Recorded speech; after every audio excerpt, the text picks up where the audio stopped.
Thursday. All right. So, a couple things off the top before we get going. So, last class, I said something about Hackback sending you an email. So I reached out to the reps, and apparently they switched things over the summer so that it's all integrated. Like I showed you, you can kind of see it right in Canvas.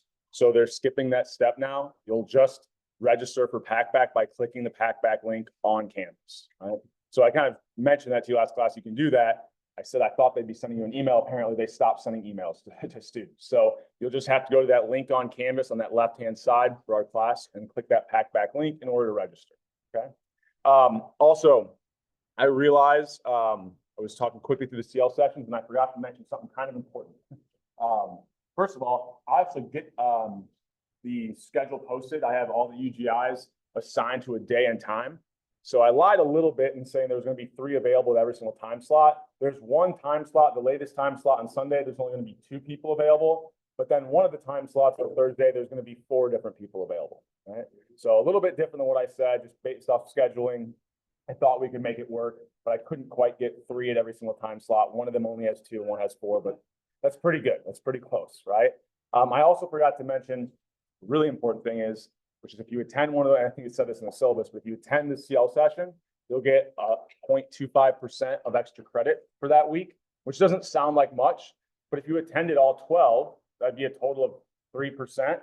So, I mean, you know, if you're at an 88, that bumps you up over to a 91, right? That can change kind of a B+ to an A-, right? Or, you know, whatever other grade you're kind of thinking about. So once again, trying to incentivize you. I think those CL sessions are efficient and important, so I want to incentivize you to attend. We'll talk more about incentives as the semester goes on. But that was one thing I also wanted to make sure that I reiterated, because I think I failed to mention that on Tuesday. Excuse me. Also, people have reached out to me. I realize there's an issue with these first 2 chapters, and I've changed it moving forward, actually, after someone made me aware. I can't change them until after the due date, but the ones that it's just open response where there's no correct answer, it's not currently grading it. So it might look like you have 2.25 out of 4. That'll change after the due date passes, right? Those will get updated. So the ones that are currently just graded for just responding, they're only giving you half the credit because it's not technically grading it yet until after the due date. So if you're wondering, do you have all the points possible? Right now, until the due date passes for those first 2 module readings, 2.25 would mean that you've got all the points, right? Because it just hasn't graded those open response ones yet until the assignment's closed out. I didn't realize the setting was switched off, and I don't want to change it while the assignment's still open. As soon as that due date passes, I can change it so that it updates to give you full credit for those just open response questions, okay? Any other questions for me before we kind of dive into material here today? Yeah. So it's not a top hat quiz. The quizzes are actually done through Canvas. But yes, at 4:30 today, after my second section, you'll see that first week's quiz pop up. It'll be open till the end of the day next Monday, the 2nd of September, if I'm remembering dates correctly. And it's going to be half the questions are going to come from kind of just syllabus review, and the other half will look like those practice problems, which we might have a little bit of time to kind of dive into some of those today. If not, those practice problems are up on Canvas, and after class, I'll get those answers posted as well, so you can kind of start studying for those, okay? Any other questions for me before we dive into material?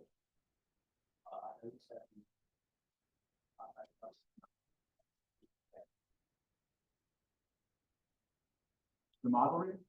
No. So this first week's a little bit weird, right? So the first module reading is more for you to kind of get used to the Top Hat platform. The second module reading, yes, I do want it done by the end of the day on Monday, because next week we'll be covering module 2 material. So yeah, from here on out, you'll be doing the module reading prior to what we cover in class. So, any other questions for me before we get going here? Okay. All right. So, really, like, economics at its core can be broken down to like one main principle, which is we're trying to figure out how do we allocate scarce resources in a way that maximizes what will additional or end up calling utility, or what maximizes the total benefits of society, right? So you can kind of think about this like even in your own life, and how do you allocate your time in order to bring yourself the most happiness, right? Time is a scarce resource. You have to start picking and choosing what you do with your time in order to make yourself the most happy, right? companies do this, right? If I've got a bunch of different raw materials, so I was just, someone stopped my office, so I'm sorry if you're here in this section, but I use this example because I got interested in the other day. Cook Medical is like this huge company in Bloomington, and they make all these medical devices. So they've got a bunch of raw materials. How do they choose which medical devices to make, right? Or which ones can make them the most profit? And then they make those and they start to allocate to the most profitable and then the second most profitable. But they have a scarce resource. They only have so many labor hours. They only have so many, I don't know, plastics and whatever other materials they're using for medical devices. And so they have to figure out, I've got a scarce resource. How do I allocate it efficiently to bring myself the most benefit, which in a company's mind is most profit, right? So this is essentially the economic problem. So if you think about this in your own life, why don't you go out? So I don't know what your ideal car is. I don't really necessarily care about cars. I think my wife's ideal car is a Cybertruck, right? She thinks they're really cool. I don't get it either. Saw some looks. But why don't we go out? Why don't I go out and buy my wife a Cybertruck? Yeah, I don't have that much money, right? Like I'm not making an insane amount of money. Like I don't have enough money to buy a Cybertruck. So even though there's things that would bring us a lot of like total benefit, I can't just go out and get things that will make me the most happy, right? Because I have scarce resources. I only have so much money, right? So I always use the example, I was in grad school, I was making like, I think they gave me a stipend. I think my fellowship was $18,000 a year, which is like enough to buy food and pay rent. So I bought like a $1,500 car, right? I was in grad school, right? That did not bring me the most happiness, but I had scarce resources, right? So this is the ultimate problem in economics that we're trying to solve. And it doesn't always have to be money. I try to kind of start out thinking about, sometimes it's just time. How do I allocate my scarce resource of time, okay? This one's I won't waste a whole lot of time, but this course primarily is going to be microeconomics. If you take B252, that's what we're going to call macroeconomics. Macro is like studying the entire economy as a whole. So we're thinking about things like the money supply, leads to things like interest rates, inflation. Microeconomics is going to be more of like the study of how do individuals, firms make decisions, right? I think it's a household, the same kind of idea, right? We're looking at things at like a smaller level, right? I'm just looking at your decisions instead of what's the entire country doing, right? So macroeconomics, macro, right? Think big. Microeconomics, we're thinking about smaller, right? Zeroing in on one person, one company, okay? And if you haven't seen Zoolander, you should all go watch that. Still, once again, still holds up, right? So, I kind of think about this as when we're looking at microeconomics, which we're going to focus on in this class. We towards the end of the semester will really focus, I think, a lot more on firm decision making. But really, at its core, all the principles we talk about, it's individual decision making, right? And I think starting out today, we'll really focus on just individual decision making. But we can apply this to a ton of different areas. So health, education, like public policy. So I'm still learning the acronyms. Is it SPIA, the public policy school here? I might be getting that wrong. But all of these microeconomic issues can be applied to a lot of different areas. In fact, I don't have as much time today. I went a little bit quicker through my other section on Tuesday, and I probably bored them to death talking about some of my own research. But you can even apply this to like sport. So there's like a whole field called sport economics, right? And you're just thinking about how can we use sports data to test a lot of these microeconomic principles that we're talking about. So sports, health, education, economics can be applied to a lot of different sectors, which is why it makes it, to me, I think it's a very attractive. I know you're all in Kelly, but you do have the room in your schedules. It's not a bad double major to kind of throw in if you've got a finance degree or a marketing degree. It kind of helps set you apart from everybody else. That's my shameless economics plug for today, right? So we'll also start talking about eventually later on in the semester. We'll start out thinking about how do people make decisions out of their own self-interest, right? So when you make decisions day to day, you make decisions what brings you the most happiness, right? I went to a Glass Animals concert over at Ruoff last weekend. And I saw a lot of people make the self-interested decision to whatever they were drinking or eating to just leave it, right? Not throw it away in the trash can. They thought that the additional cost, it took so much effort for them to go over to the trash can to throw away their trash, that the benefit of just ignoring it was better to them, right? That was how they acted out of self-interest. But was that what was best for society? If we think about social interest, right? I mean, we kind of stayed a little bit, tried to avoid the crowd. As soon as people started leaving, the place was a disaster. There was just trash everywhere, right? So everybody acting out of their own self-interest, didn't necessarily maximize their own happiness, but it didn't maximize happiness or the benefit for society, right? So this is like the perfect example is pollution, right? When we see people making self-interested decisions, it often can lead to really poor outcomes for society. And that's something we'll dive into later on in the semester. How do we maybe reconcile this, or what are some solutions for this? Okay. Any questions to keep moving here? This all just kind of sets up, not too bad. The next concept we'll talk about is opportunity cost, right? So we've got these scarce resources, and we think about we have to choose to do things with our time, right? So I usually explain opportunity cost initially through the concept of time, right? So time allocation. So it's going to be the opportunity cost of doing something is what am I giving up in order to choose to do that thing? So we'll walk through an example here. So if I think about, it's kind of a dumb one, right? If I think about I'm making a lunch decision, I'm only going to eat lunch once.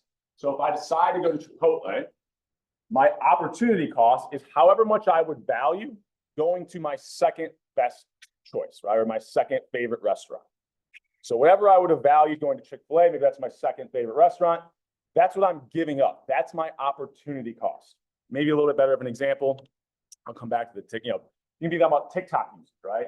So if you're sitting there wasting time on TikTok, what's the opportunity cost of that? Well, you might think it's free, right? I'm just looking on my phone. It's not costing me anything. But what could you have done with that time? Maybe study, right? So you could have gotten a better grade in the classes that you're in. That's your opportunity cost. That value of getting a good grade or whatever it is that you're not doing by wasting time on TikTok, that's your opportunity cost. Okay. Now, these kind of concepts, it's a little bit harder to put like a dollar amount to those. I'll give you one where we kind of can put a dollar amount to these. So we'll go back to thinking about like a concert or any kind of thing where maybe someone says, okay, look, there's this concert over in Indianapolis. I've got a free ticket. Do you want to go with me? Okay. Costs you nothing. You just have to hop in my car and we're going to go and I'll bring you back. In fact, I'll pay for all your food and drinks the whole time you're there, right? Well, man, this is great, right? It's completely free to me. I should definitely go to this concert.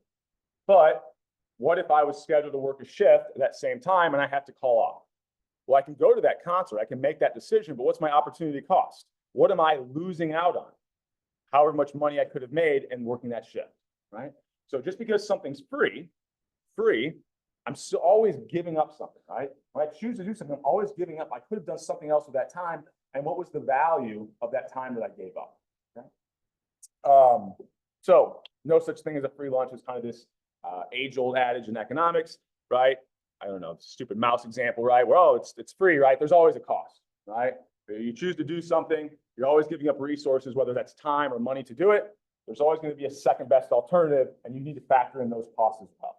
Right? Now, hopefully, you're choosing to do something where that second best alternative doesn't have a higher value than what you're doing, but we'll kind of get into that here in a second. So another kind of, I don't know, if it's a weird, I kind of like this example. It's a different way of thinking about opportunity costs. Is let's say I have 3 different apartments. Right? I'm thinking about, you're making decisions. I don't know how it works in Bloomington. When I was in college, we almost had to start making decisions for housing like a full year. And like right now, you start thinking about like housing for the following year, right? So, and if that's new to you, just be on your radar, right? These things are, you need to schedule far in advance. So let's say we have 3 apartments we're choosing from.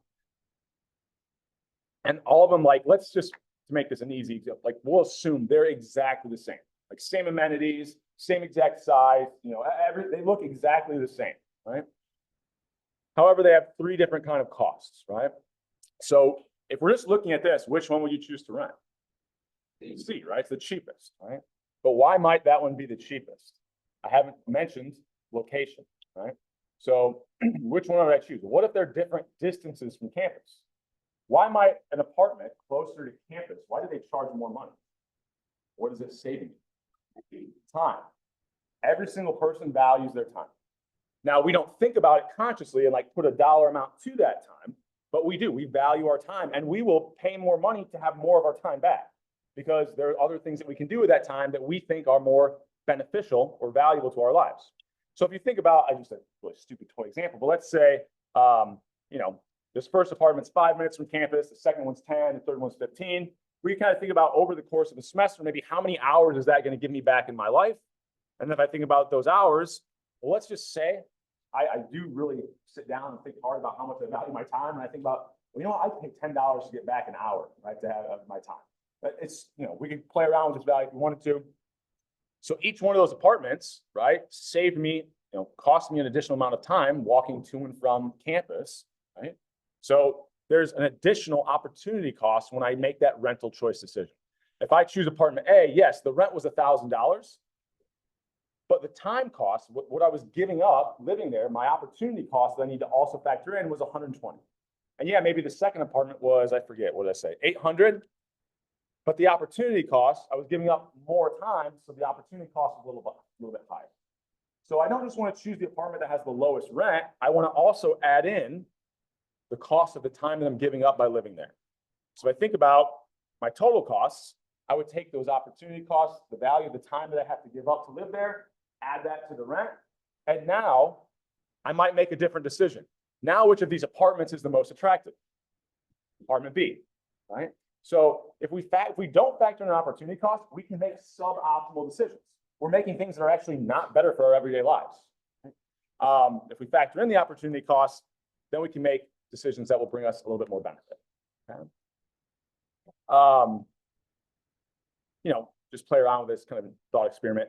Well, what if I really value my time? So maybe, I don't know, maybe I'm not working a job and the $10 valuation was just like, I like to have time to watch video, you know, movies and TV and things like that. But what if my time's even more valuable? So this is kind of stupid, excuse me, but I only doubled it here. What if I'm like a CEO of a company where my time, if I can have even additional 30 minutes to put towards my company, it might be worth tens, hundreds of thousands, you know, depending on what CEO we're looking at, their time can be insanely valuable. I just doubled the value of time here, went from $10 to $20. So remember before, apartment B was the most attractive. If my time becomes more valuable, which of these is going to start to become more attractive? The one where I have to give up less of my time. So if we just do a little bit of math here, now notice, okay, if I value my time at $20 an hour, now it goes back to I should choose that apartment. Just coincides, it does have the lowest rent, but it also has a very low opportunity cost relative to the other two. And you can play around with this, right? You start increasing the value of time. If your time's not valuable at all, you don't do anything productive at all with your time, well then, you know, where the apartments further from campus start to make a little bit more sense, okay? Any questions on this idea before we keep moving? Okay. And if, up in the back, I'm still getting used to like looking up that high. I've only been in classrooms here last year that were a little bit more like, they were long, but they're like on the same level. So I have a level change thing. So if you have questions, make sure you shoot your hand up or yell at me if I don't see it. All right. So ignore the floating box for right now. I screwed up an animation here, but we'll see it eventually. So we have opportunity costs, but we'll also talk about something which is marginal cost. This word marginal, I'll start using a lot throughout the semester. Okay? So, well, in fact, even before we talk about costs, I was using it the other day. Someone stopped. I told you this also goes to point. Office hours, if my door's shut, knock, I'm probably there. I try to keep it shut so people don't come and talk to me. Well, someone stopped by. I told them to leave the door open. A student stopped by. I told them to leave the door open yesterday. And then I had a colleague stop by and wasted 15. Well, he didn't waste 15 minutes of my time, but we ended up talking for 15 minutes. So I used the word. I was supposed to teach 3 courses this semester. And they asked me if I teach a 4th. Well, it's the same exact class. It was just, you know, same class. It would just be another section. And I was telling him the marginal effort wouldn't be that high because once I have all the materials set up to teach one of those courses, adding another one, yeah, it's more students, but I don't have to recreate that material, right? So marginal effort, maybe think of this word as marginal, is just additional, right? What's the additional effort I had to put into teaching this additional section? Not as much as the first. Okay? So we'll talk about things like that, like this additional marginal cost, the additional cost, okay? So I got to think about additional costs, different decisions that we're making. So we'll kind of stick with this apartment example. So if I think about, I've got these 3 apartments, and let's say here, now I'm going to even out the rent. For whatever reason, they're all the exact same rent, right? But they're different distances from campus, so that opportunity cost or the commuting cost is different, okay? So opportunity costs are factored into our total costs. Okay? Once we have those total costs, we can start to think about if I were to choose, I'm currently living in this apartment. If I were to choose apartment 2, What is my marginal cost? Well, my total cost of my current situation is $1,120. If I instead go to this second apartment, my costs have increased by how much? That's my marginal cost if I chose to move to that apartment. It's the additional cost to me by changing or making that decision, by changing apartments. What if I chose to go to apartment 3? Well, if I'm currently in this apartment, I've now had to spend $240 additional dollars, right? So my marginal costs, once again, marginal, it's the additional cost. We'll talk about marginal benefits as well. It's the additional benefit by choosing to do something, okay? Now, these marginal costs, right, we've already kind of factored in our opportunity costs once we get to that point, right? Our opportunity costs give us our total costs. And then once we have those total costs, we can think about, as I'm moving between different decisions, what's that change? What's that marginal cost, right, from changing my decision, okay? Questions on this before we keep it? Yeah. So in this example, the marginal cost, yeah, commuting costs we can think about, that was my opportunity cost, right? That was the cost of the time that I was giving up. In this example, it happens to be, because I made the rent the same, my marginal cost simply was just the difference in my opportunity costs, right? But in a more complicated example, I could start to play around with the rent, and it doesn't have to necessarily be one-to-one with my opportunity cost, because it's my marginal costs are based purely off of my total costs. And the rent doesn't have to be the same for everyone. It could have varied. Does that make sense? Yeah.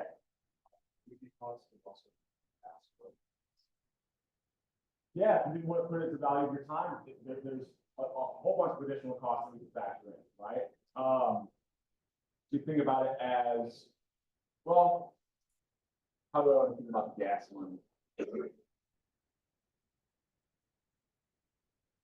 The additional, we generally wouldn't probably think about that as much of an opportunity cost, because it's just a direct expenditure, right? Opportunity cost, we generally think about is, what am I giving up by choosing to do this? So if you think about what you're giving up, it would almost be like it's the total like benefit, right? So the benefit or things that I value would be things like my time, right? Or how much would I have valued living at this really nice apartment versus this kind of crummy one, right? So our gas prices would be more kind of like built into what we call, we're not there yet, but explicit costs. That's kind of a chapter later down the road. So you're kind of ahead of things. So yeah, you're thinking the right way. But that's not quite an opportunity cost. That's going to be one of more of what we call our explicit costs. We're handing money over to do this. So yeah, if you want to think about it, maybe this isn't perfect, but it's a good way to think about it.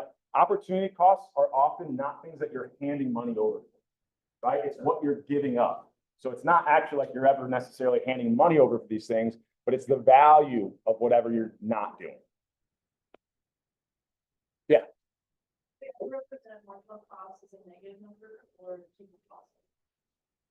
So there is probably we could come up with some weird scenarios where marginal cost is negative. We won't really look at any in this class, because if you think about what would a negative marginal cost be, that would mean by choosing to do something, I'm actually spending less. So it is possible, but generally we start out thinking about, we choose to do things that have the lowest cost first, and then we move to higher. So generally in decision making, we're always going to be moving, and you're kind of jumping the gun once again, but this is good. Marginal costs are always kind of increasing, because I'm always going to choose to do the thing that has the lowest, right? Because marginal costs are factoring in my opportunity costs. I'm always going to be choosing to do the thing that has the lowest cost first, and then kind of move up the ladder. Does that make sense? But if for whatever reason you made a wrong decision and had to move back down, then yes, technically we could have negative marginal costs. Yeah.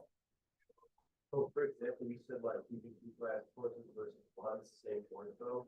In most cases, or in that case, I guess, wouldn't it, the benefit would outweigh the additional costs? Yeah. So we haven't factored in benefits at all yet. I'm purely talking about the costs, right? So you're correct. Your jump once again. You guys are thinking all right, because the marginal cost is going to be increasing, but what's higher? My marginal benefit, right? My marginal cost, yes, it was a little bit lower, but like you said, my marginal benefit was pretty high, so that's why I chose to do that additional course. We'll get there in a second, but you're thinking the right way. So just kind of different things. You know, what's the marginal cost of studying an additional hour? This is one where I would say, you know, you're studying, you're going to try to choose that first hour that you value the lowest first, right?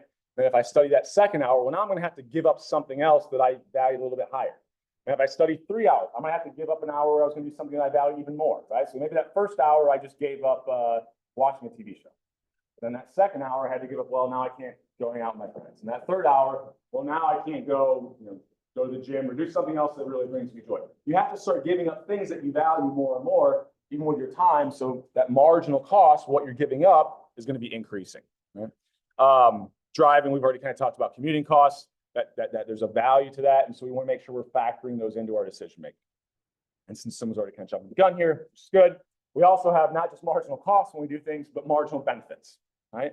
So marginal benefit, same kind of idea. It's the additional benefit I get from choosing to do something. Now, most of the examples I'll kind of use today and kind of early on, we think about usually marginal benefits, the benefit I get from consuming something, purchasing something, but it can just be choosing to do an activity as well. So we can think about some examples. So what's the marginal benefit of accepting a job offer? Well, let's say I'm currently making $40,000 a year. Well, if I accept the job offer making $60,000, what's my marginal benefit? $20,000. Okay? So it's that additional benefit I'm getting from choosing to do something. What if I work an additional hour? Well, for most of us, that would be if you have an hourly wage rate, working an additional hour is however much you're getting paid per hour to work. Right? That's your marginal benefit. Okay?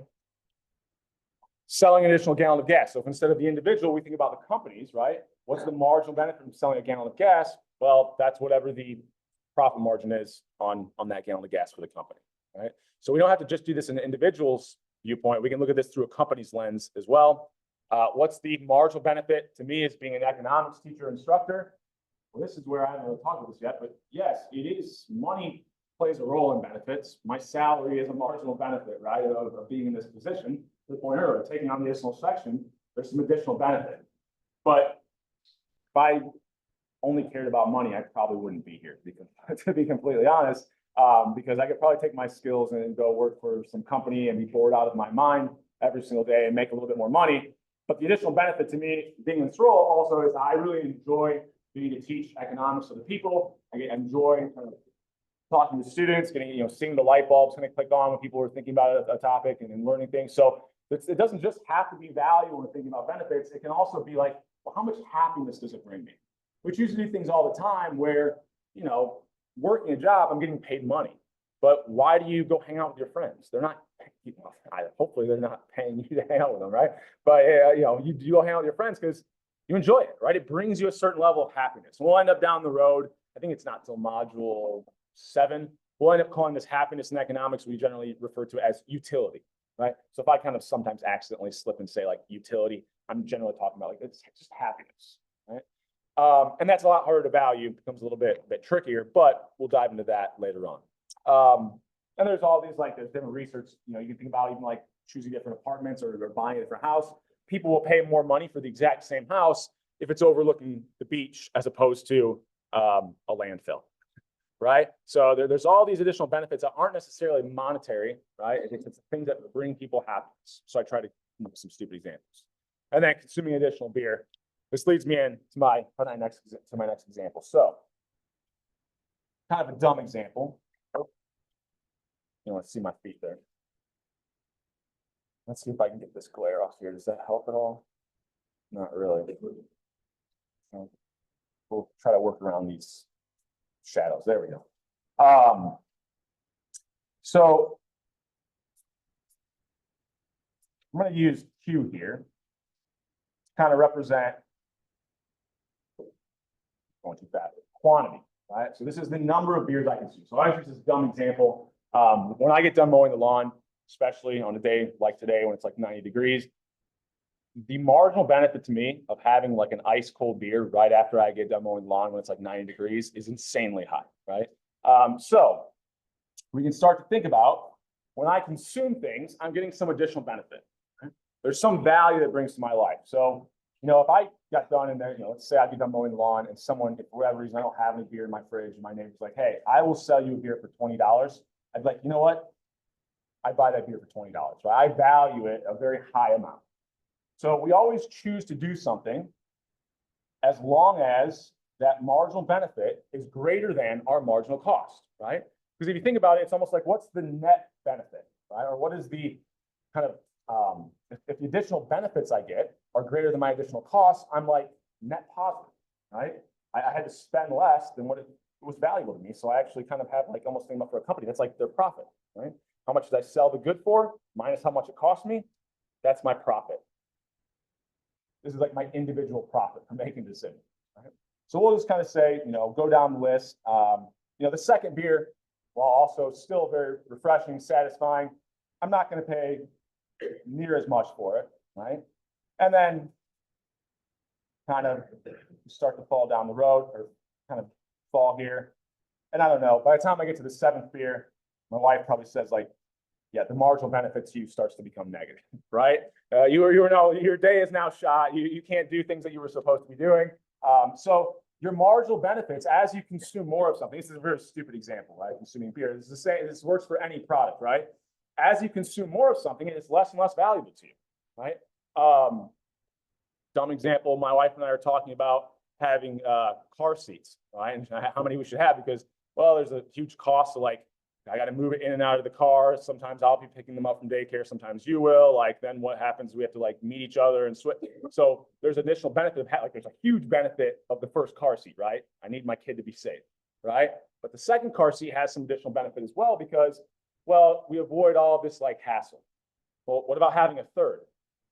We only have two cars. Like what's the there's really not. So as you buy more and more of something, that marginal benefit is declining. That's why we don't all own 7 cars, right? The first car, insanely valuable. Second car, I can only drive one at a time. It's, the marginal benefit falls very quickly.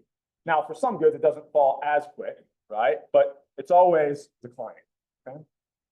So, we can think about, let's say my neighbor wants to say, we'll make this example kind of easy, that, and generally we think about our marginal cost to do something. I think the easiest way to think about it is it's usually like price. Usually the marginal cost is like how much money I have to hand over. Although we talked about that's not always the case because sometimes we also have to factor in those opportunity costs as well. But in this example, we'll kind of make it easy and just think about the only cost to me, right, to get this beer is just to hand money over, right? So let's say my neighbor's going to cost me, charge me $10 to pay for a beer in his fridge. Would I pay for that very first one? Well, that marginal benefit greater than the marginal cost. So yeah, I'll buy that first one. What about the second? Marginal benefit still greater than the marginal cost. So yes, I'll buy that second one. What about the third? The marginal benefit is actually less than the marginal cost. So I wouldn't kind of consume anywhere past that second beer in this stupid example, right? But that's how we make decision making as well when we're thinking about buying things, right? We continue to buy things as long as that marginal benefit is greater than the marginal cost, and as soon as it's not, we choose not to buy that.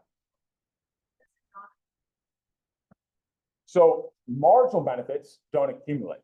If you want to think about like the total benefit, yes, that's increasing, right? If I have more cars, my total benefit will be larger, but the additional benefit I was getting from each additional car was smaller and smaller. So my marginal benefits are always declining, even though if the additional benefits I'm getting are positive, what's happening to my total benefit? It has to be going up, right? As long as the additional benefits are positive, that means I'm adding to my total benefits, right? Marginal being additional. What if they're equal? So, good question. If they're equal, there's a reason why I didn't make them equal, and I probably will stray away from those examples until later on this semester. But we typically say, I kind of left up a caveat, we'll consume something as long as it's greater than or equal to. When we get into this kind of terminology, which like I said, I like to generally say for later on the semester, but we say that when they're equal, a person would be indifferent. Like because if we think about like if I'm a company, if I can sell a gallon of gas for $3 a gallon, but it costs me $3, what's my profit? Nothing. So do I care if I sell it or not? I'm the same either way, right? I make $0 if I sell that gallon of gas or if I don't, right? So same kind of thing. I'll choose to, I'm indifferent about doing that. I have no additional benefit if I do it. I get zero additional, I get zero like net the difference between marginal benefit and marginal cost is 0 if I choose to do it. If I choose not to do it, it's 0, right? Because I didn't do it. So we would say if they're equal, we're indifferent. So we go up to that point, right? And then it's kind of hard. They could buy it, they could not. We're not really sure. Any other questions on this example before we keep? Yeah.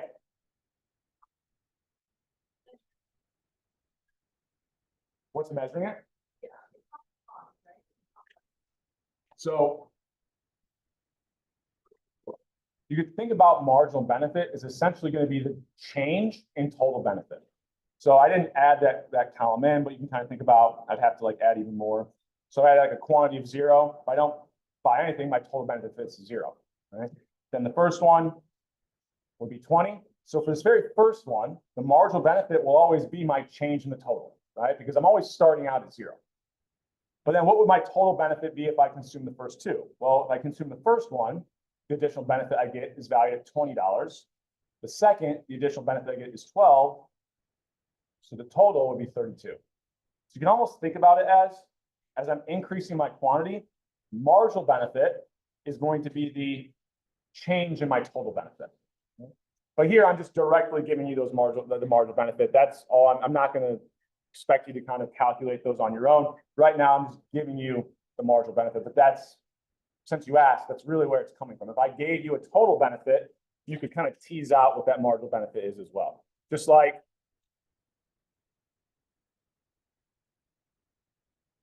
maybe. There we go. Just like when I had total costs, we could find marginal cost by the change in my total cost. All right, same kind of idea for marginal benefits. It would just be the change in my total benefits. All right. So I did have one more example that I just kind of want to give you in the document right here. So I kind of cheated. And here I'm going to call this Q. This is just the quantity. So think about any good that you want to. My dumb beer example, we don't think about it anymore. Right? I'm choosing to buy anything. I can buy 0. I can buy 1, 2, 3, so on. Okay?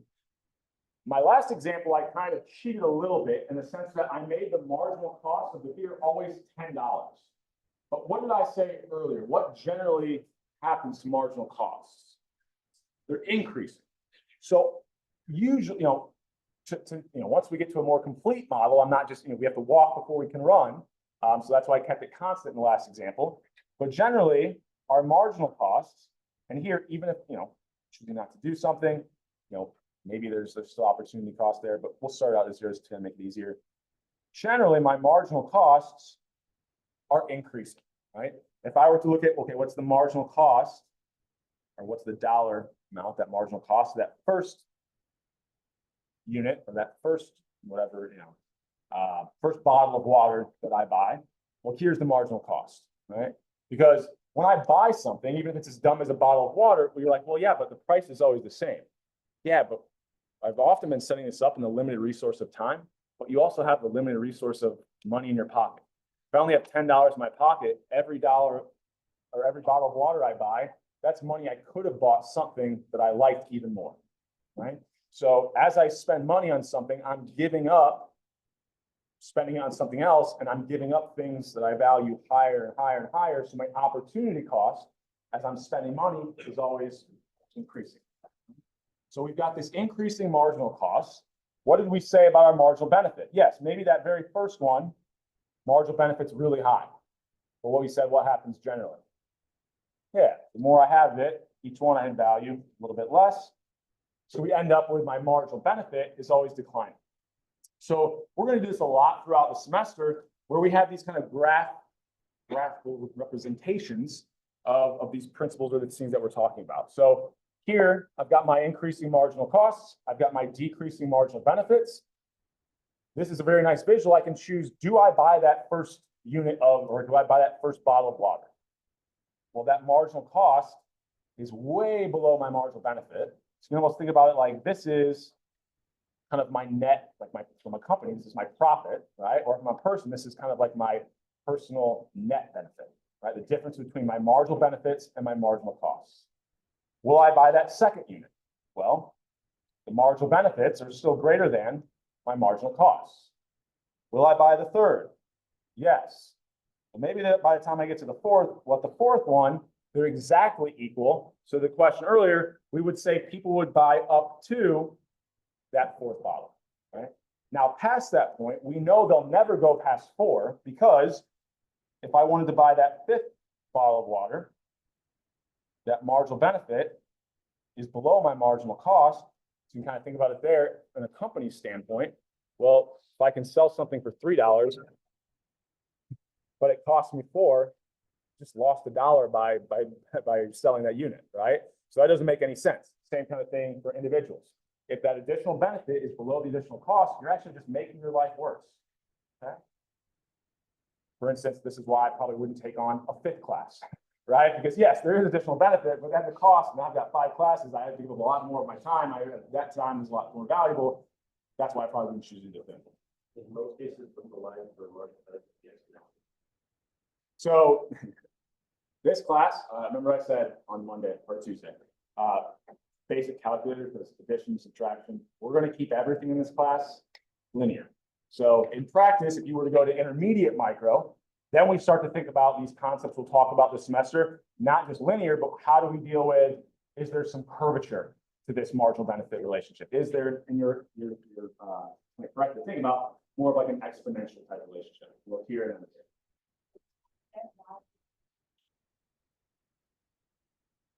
Yeah, so if you think about at its most basic,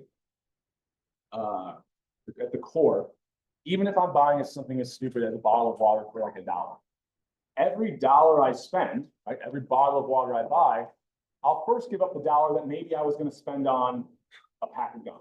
Right? So that's what I'm giving up. That's my opportunity cost, right? So that's relatively low. But then I spend the second $1 out of my pocket. Well, I was going to use that to help me buy lunch. Lunch is a lot more valuable to me. I now have a higher opportunity cost to spend that second $1 on a bottle of water. So because we start giving up things that we value more and more, my opportunity cost will always be increasing. So opportunity cost, that's going to factor in. That's the part of what our change in costs will be. By our opportunity costs get added into that total cost. So we know that the marginal cost will always be increasing. I had someone else. Yeah, sorry. Sorry, say it again.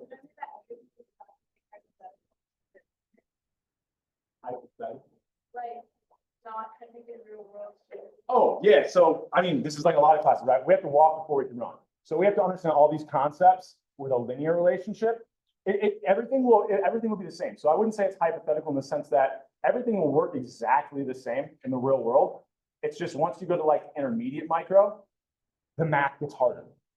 Marginal benefit is still increasing. Marginal cost is still increasing. Marginal benefit is still decreasing. All the principles would apply. We'd still choose to do things with marginal benefits greater than marginal cost. It's just that we're going to have way more complicated functions to represent marginal cost and marginal benefit. But no, it's all the same principles would apply. The math just gets harder. Yep. Yeah.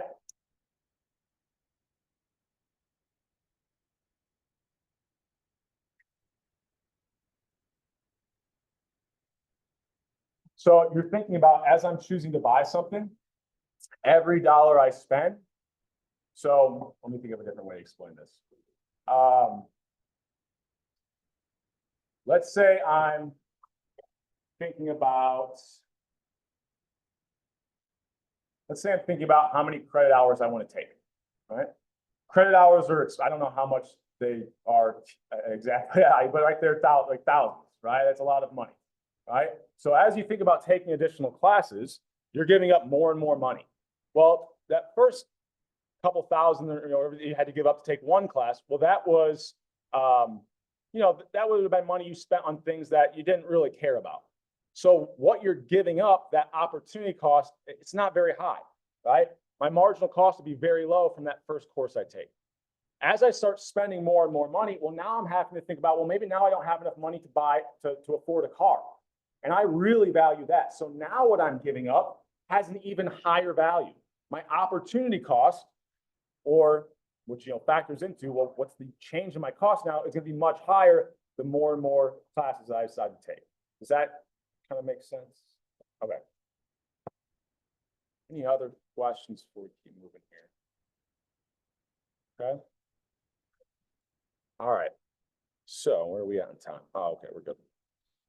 So we worked through this. This was kind of our optimal choice example. So you'll kind of notice what I did in the slides here. I'll leave these blank a lot of the times, to be completely honest. It's a reminder to me, like, oh yeah, make sure you draw something out for them for these examples. I'll just talk through it. But a lot of times I'll leave these slides kind of blank. So if you're looking at the slides ahead of time before class, that probably means that's going to be something that I do in the doc hand, right? And those won't be recorded. Good things to make sure you're taking notes of those points, okay? Excuse me. So another distinction we'll make, and this is just, once again, we're kind of like early days here, like this is just module 1 stuff, but we'll talk about it, and this won't come up a lot throughout the semester, but we'll be talking about different types of economic statements. So positive statements are what people actually do. These are going to be things that usually are like facts. We can put like an actual dollar amount to them. So, we look at the data. On average, people spend, I don't know, 4 hours on their phone every day. I don't know, being right. But we can actually look at data. We can look at how often, this is a bit of an aside, but like, they track everything you do on your phone. Like this is why, I looked up Penske truck rental one time, and I'm still getting like months ago, and I'm still getting ads and things for that, right? I don't need it anymore, but I'm still getting it because they track everything you do. So we could get the data on how often people use their phone, and we can actually put an amount to what's the average amount of time people spend on their phone every single day. That's a positive statement, right? Another one I think I had an example here is, we can look at the data. How much do people on average save their salary every single year? Right? I can look at the data and put an actual value to that. I can make a positive statement. It's not positive, negative. Don't think about it in that sense. It's like, it's a positive statement that we can say, looking at the data, this is a fact, okay? We also have normative statements, which is more of like, this is what people should be doing, right? We've analyzed the kind of costs and benefits behind the scenes, kind of to our self versus social interest point earlier. Yes, we can look at the actual level of pollution. That's a positive statement. We can say, this is how much trash we produce every single year. This is how much we're polluting the environment every single year. But a normative statement would be, well, I believe that what's best for society is if we polluted less, right? Or if we polluted only this much. Well, that's not really what's happening, but that's what we think should be happening to be better for society as a whole. So these normative statements are thinking about more of like opinions, right? So for retirement, you can kind of think about people, we could say people should be saving more than 5% annually. Well, we look at the actual data, a positive statement is they're only saving 5%, right? But we look at it and we say, well, look, we know that healthcare costs get really high once you get old. You stop working, you retire, you really should be saving more than that. May not be what's actually happening, but looking at the cost benefits, we can make these normative statements, say what people should be doing to live more optimally. Or what companies should be doing to operate more efficiently or increase their profits. Any questions on this? This is not too bad. So, normative economics, well, that's just like your opinion. If you guys haven't seen The Big Lebowski, you have to. I mean, it's like a cult classic. It's kind of weird. Great movie. Anyways, keep going. Excuse me. So, I don't know. We'll go through this kind of quick because we'll really do this throughout the semester. We won't just like be doing it like explicitly. It's just always going to be kind of behind the scenes. So we're going to talk a lot in this class about developing theories, right? Or, my example earlier, like, okay, we're going to say people should be making decisions. They should be choosing to do something as long as the marginal benefit is greater than the marginal cost, right? That's our theory, right? That makes sense. But are people actually doing that? So we might go out, collect data, find a way to figure out whatever product, how much people actually value it, and then see if they're actually buying it when that value is above the cost, right? And the reason why we might see our theories break down is because people aren't always accurately people don't always accurately determine their own marginal benefits, marginal costs. So for the example of like opportunity costs, we see that, how do I put this kindly? People on the lower end of the IQ distribution tend to not factor in opportunity costs when they make decisions. Like there's actual data that shows that, right?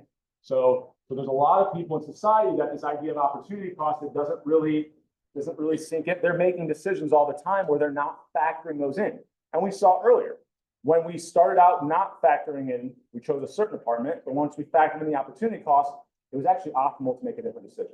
So we might have this theory, we can actually go out and test it and see if people are actually behaving consistent with this theory. Right? Sorry, I skipped a step. We design and then we collect the data. It's usually kind of all the same, right? We design this way of collecting the data, we get the data, and then we see, is the model supported by the actual data? If it's not, we need to come up with a reason why the theory, why behaviors might not match up, or we need to go back and kind of reevaluate our theory. Maybe we didn't factor something into our theoretical model that actually is happening in the real world. Okay? So, economics, we call it a social science. It is at its core a science. Like we're still following kind of this scientific method where we develop theories, we then come up with a way to test these theories, collect data, and see is the data consistent with the theories that we have. Okay?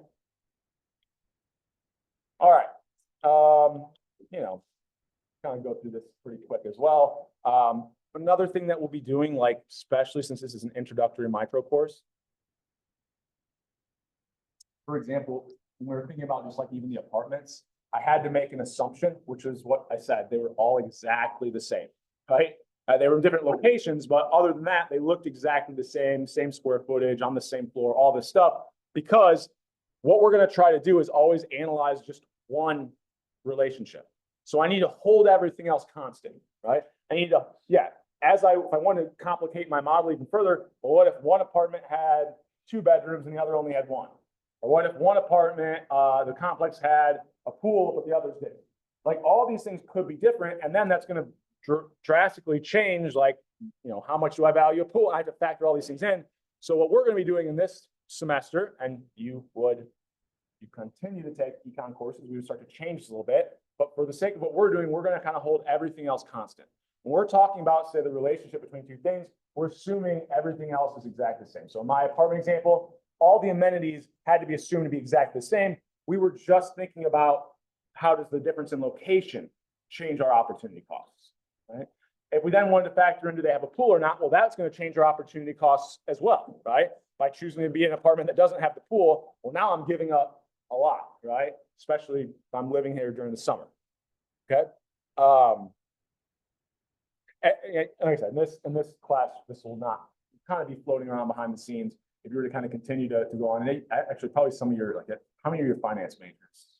Yeah, so once you get or plan to be finance major, I know you don't have to declare yet, but you'll start talking as you get to upper level finance courses, you'll start doing things like linear regression, and that's the actual statistical method of how we actually do use data and how we can hold other things constant. Okay? But you don't have to worry about that for right now.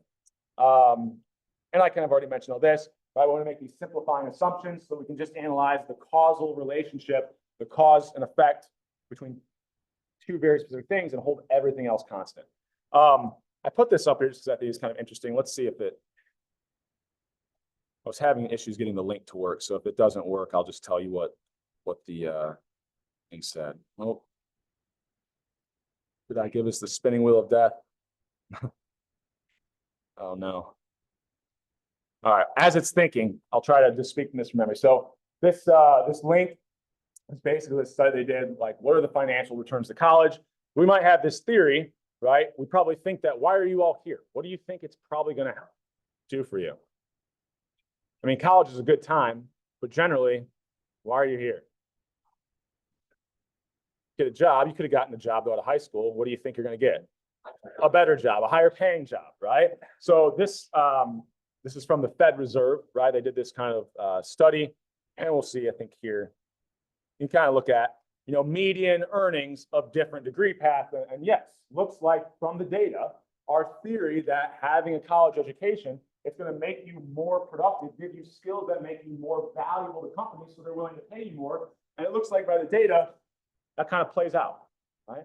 Also, the more skills you have, the easier it is to find a job. So not only do you make more money, it's less likely you find yourself unemployed, right?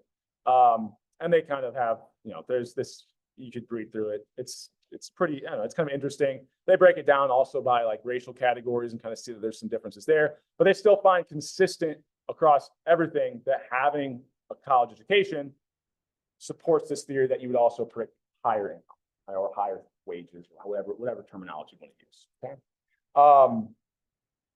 So you can think about, I think I did some of the math. We had an old theory that it was like 50%. So I just used the values, the numbers they had in that link. And I think it was what? So if you have a college degree, the average salary was $1,400 about. If you only had a high school, it was about $850. So if you just kind of do the math here a little bit, you take this, you can see, oh, there's a pretty large increase. So it's a little bit higher even than what our theory predicted. And maybe the theory now needs to be updated, right? Because maybe the theory was for 10 years ago. Well, maybe now having that college education is even more valuable, right? So this is one of those things. We can have this theory, we might have this prediction. We can look at the actual data and see, okay, yeah, actually, it's an even larger increase we see play out, the increase you can expect in salary, okay? So hopefully this is leading you to think you made the right decision, right? Another thing I want to mention before we kind of dive into some of the topics this semester is when we talk about these outcomes, and I just talked about like the returns to a college education, I'm talking about the average, right? There are plenty of people who get a college degree and, they didn't really take it seriously. They got, C's, barely passed all their classes. They didn't really become that much more productive of a worker. And so then they got out in the real world, they're still pretty lazy. They end up not being able to keep a job. They end up working the same job they would have as if they just got a job after high school, right? So just because the average is that there's a large increase, for any one individual, that might not be true. There's also individuals who never go to college, just insanely smart, find a niche, start their own company, and end up making way more than any of us will ever make, right? So just because we talk about things with the averages, there will be exceptions, right? But when we make statements and we're talking about these models and these theories, we're always going to be talking about essentially the average effect, okay? So, Bill Gates, Mark Zuckerberg, right? The return, they're making way more than any of you can expect your salary to increase probably by being in. I should maybe I shouldn't have such little faith in you guys. Maybe one of you will be one of these, right? Hopefully one of you will be one of these, right? We'll also talk about correlation, causation. This is kind of floating around behind the scenes. So I always give the age-old example. If you look at the actual data, when we talk about things in class, a lot of times we'll talk about two things being correlated. That doesn't necessarily mean they're causal. So the relationships we're going to talk about in this class, often we want to get at the causal relationship, right? Because two things can be correlated, right? If you look at the data, ice cream sales and children drowning deaths are highly positively correlated. I don't think anyone's going to argue that ice cream is causing kids to drown, right? They're too full, and what's the third thing we're not factoring in? Well, ice cream sales are higher when it's hot out.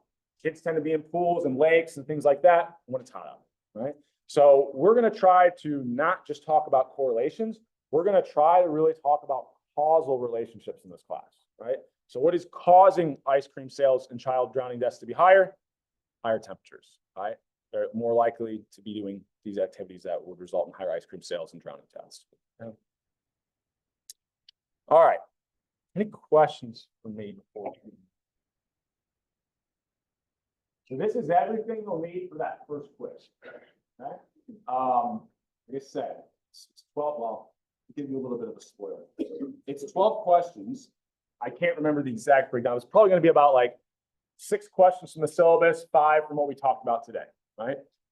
We also have these practice problems, and I'll probably work through a couple here since we have a little bit of time, just to kind of give you an idea about how to solve these. I'll post the answer key later today as well once I'm done teaching my classes. So you'll have that to kind of look at. So 6 questions, 5, 6 questions of the syllabus, 5, 6 questions over what we talked about today. And the very last question is actually just a way for me, I'm testing out Canvas. I've had some issues in the past with images. So I think that I have it ironed out, and I want to make sure the method that I'm using to give you guys images on quizzes is going to work. So there's like some compatibility issues with sometimes quizzes not showing up depending on different things. I think I've got it solved, but that last question is a way for us to make sure I've got it solved. So for future quizzes, there's no issues. All right. So for that last one, I think all I ask is, can you see the image or not? Right. And yeah, just answer yes or no. Answer honestly. There's no right answer, wrong answer. It's just answer it. I don't know if giving everybody credit for that question. I just need to kind of figure out whether or not you can see the image of that. All right. All right. Before I kind of work through a few of these questions, are there any questions for me about expectations? Anything we've talked about up to this point? All right, so generally, I probably won't have time to work through any of these practice problems in class. That's what those CL sessions are going to be for. But this is first week. Things are going to be a little bit different. So we'll work through a couple of these, right? Before I start, actually, is there anybody that has looked at these and have like a specific question? Yeah.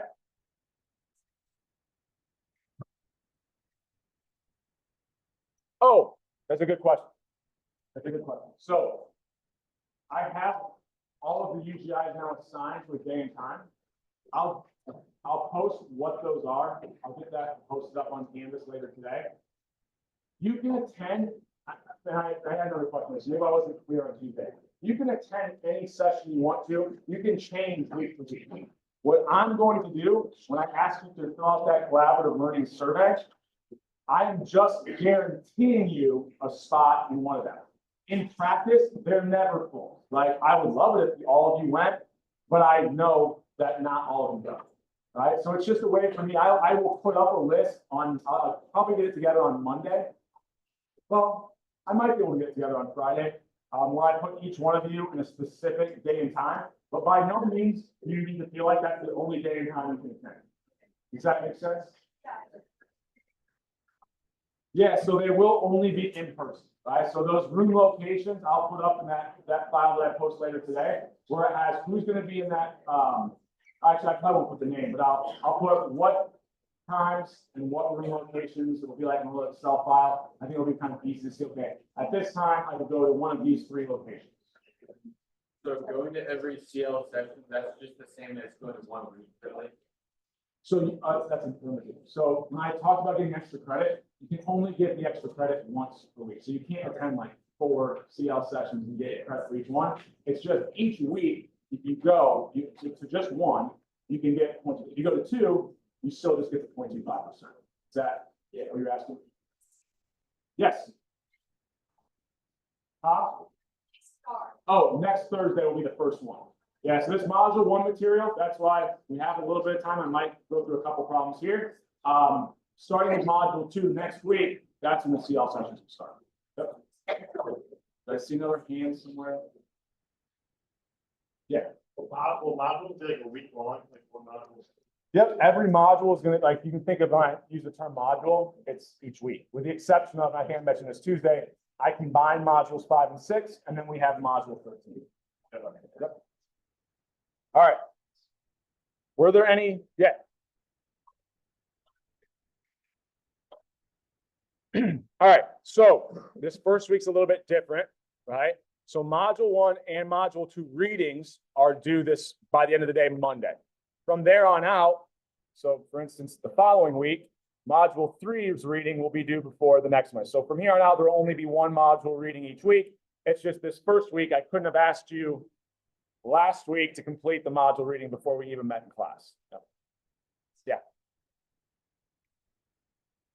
Nope. So they're just practice problems, right? They're just there to be a resource for you to prepare yourself for the quiz. I'm not going to ever expect you to like hand anything in. If you don't, I can't force you to even look at them. I hope you do. I think it's been very beneficial if you do, but no, you don't ever have to turn anything in for them. All right. Any other questions? Okay. So we'll go down here for some that I think are a little bit more tricky. So hopefully this is an easy one because we went through a pretty similar example. So this will kind of tell me how much you guys are paying attention today. Right?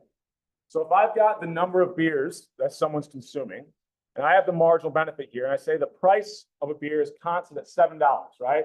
I kind of have this simplifying assumption that marginal costs aren't increasing. What would the optimal number of beers to consume be here? 4. Why? Because for each one of these, the marginal benefit is greater than the marginal cost. Okay. So no, when you're making decisions, you'll consume as long as the marginal benefit is greater than the marginal. And we talked about it when it's equal. I'm actually not going to expect you to know that for the first quiz. We will use that later on in the semester, but for now, I'll kind of keep the numbers so that it's always just, is the marginal benefit greater than the marginal cost? Then yes, I'll decide to buy that. Okay.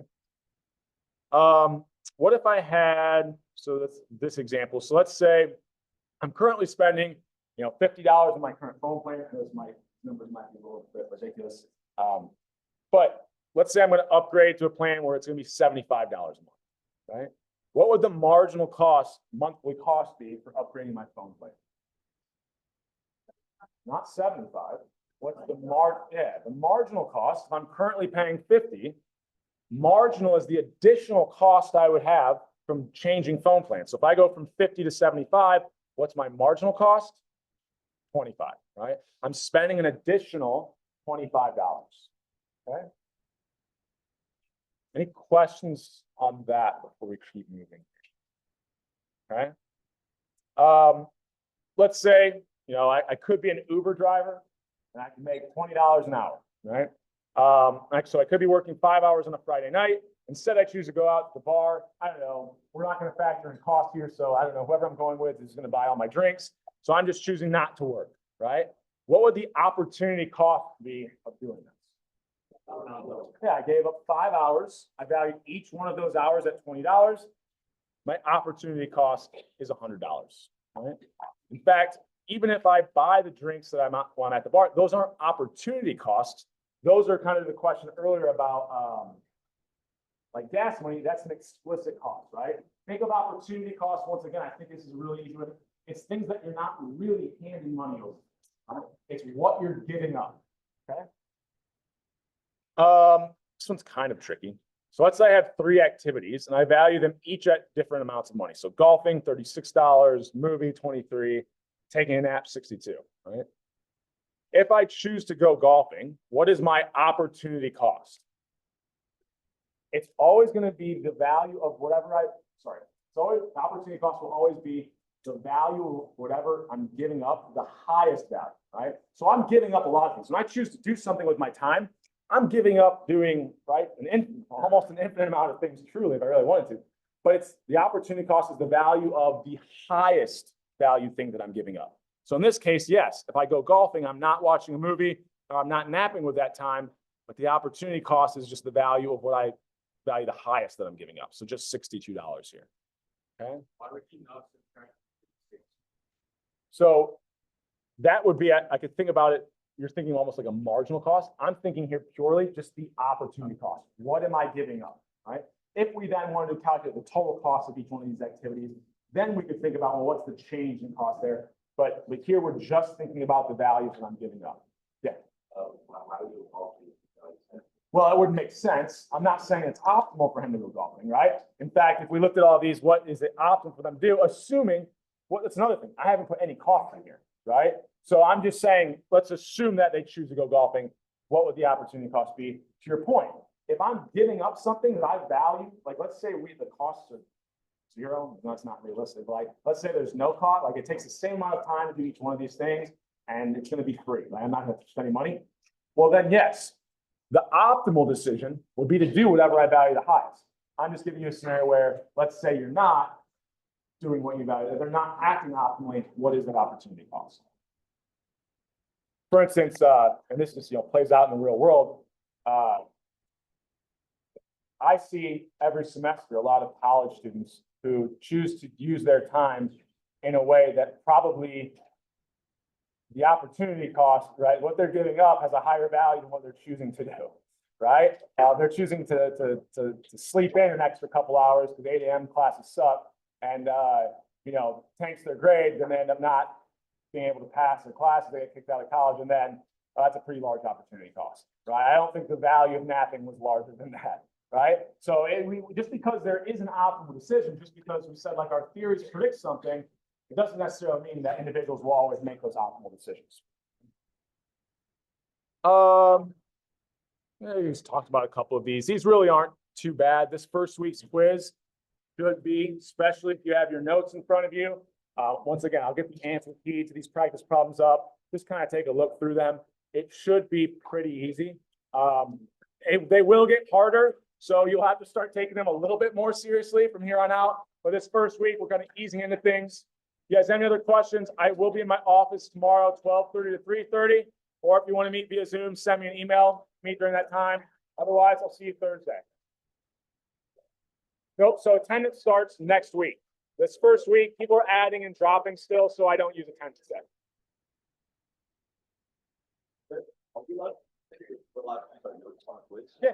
Yeah, the quizzes are meant to be open book, open notes, everything like, I want you to get as many notes as possible on them.